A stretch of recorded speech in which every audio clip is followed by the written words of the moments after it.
碗中打2个鸡蛋，小散。碗中放2个豆腐，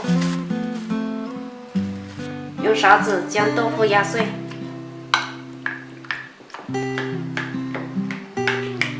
这样就可以了。半根去好皮、洗干净的胡萝卜，先切片剁碎。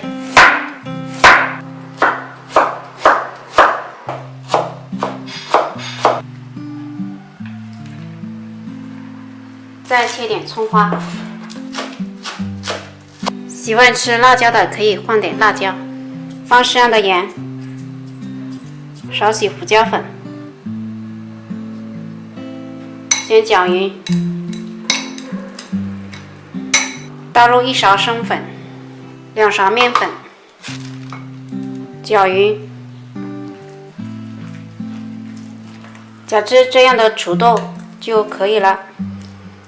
电饼铛预热，放油，杀均匀，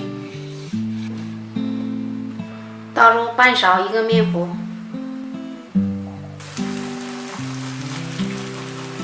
捞至定型，我们翻个面，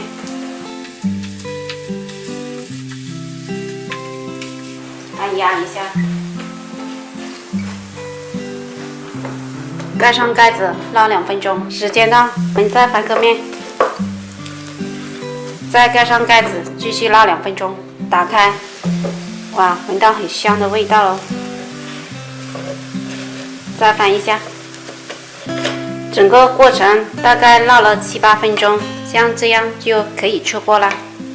非常好吃又营养的胡萝卜豆腐鸡蛋饼就做好了，非常适合当早餐吃。尝一个，非常好吃。这种饼呢，早上配1杯牛奶，非常完美。喜欢的朋友可以在家试一下。